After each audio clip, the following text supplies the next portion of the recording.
అదృష్టం కలిసివస్తే లాటరీ కొనకపోయినా కోట్లు వచ్చి వాలిపోతాయి. అటువంటి కల నిజమైతే బాగుండు అనుకుంటారు. ఇలాంటివి మన జీవితాలలో జరగవులే అని అనుకుంటారు. కాని అప్పుడప్పుడు ఇలాంటి కొన్ని అద్భుత సంఘటనలు జరగటం చూస్తూ ఉంటాం. అలాంటి ఘటనే ఇప్పుడు చిలీలో జరిగింది.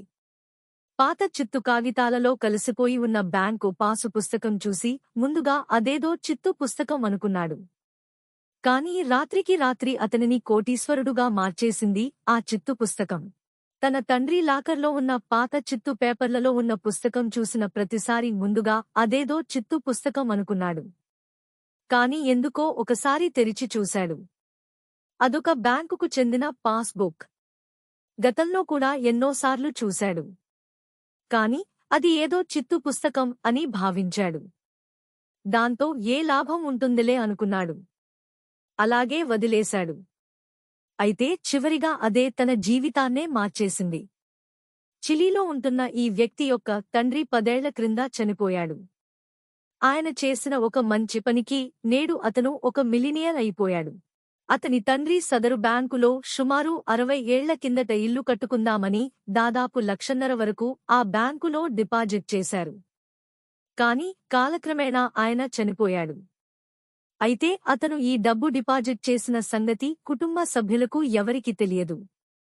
దాదాపు 60 ఏళ్ల తర్వాత ఇప్పుడు ఆ పాస్బుక్ అతని కొడుకు కంట్లో పడింది. ఇది బ్యాంకుకు సంబంధించిన పాస్బుక్ అయినా కూడా మొదట్లో ఈ పాస్బుక్తో పెద్దగా ఏం వస్తుందిలే అని ఆ కొడుకు అనుకున్నాడు. కాని అనుకోకుండా ఆ పాస్బుక్ పైన స్టేట్ గ్యారంటీ అనే 2 పదాలను చూశాడు. అదే ఇప్పుడు అతని జీవితాన్ని మార్చేసింది. ఎందుకంటే స్టేట్ గ్యారంటీ అనే పదానికి అర్థం ఒకవేళ పొరపాటున బ్యాంకు అతనికి డబ్బు తిరిగి చెల్లించకపోతే ప్రభుత్వం ఆ డబ్బులు తిరిగి చెల్లిస్తుంది అని అర్థం.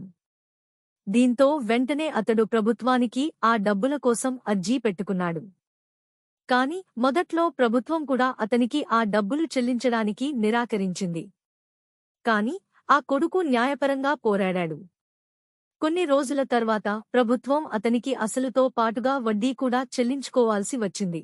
అంటే మొత్తంగా దాదాపు 11 కోట్ల రూపాయలు అతనికి ప్రభుత్వం చెల్లించింది. దీంతో రాత్రికి రాత్రే అతను కోటీశ్వరుడు అయిపోయాడు. ఈ విధంగా ఆ కుమారుడికి లాటరీ కొనకుండానే కోట్లు వచ్చి పడ్డాయి. ఈ వీడియో మీకు నచ్చినట్లయితే లైక్, షేర్ అండ్ సబ్స్క్రైబ్ చేయండి. మరియు మీ అభిప్రాయం కామెంట్ రూపంలో తెలియజేయండి. ప్రేక్షకులకు మరొకసారి ధన్యవాదములు.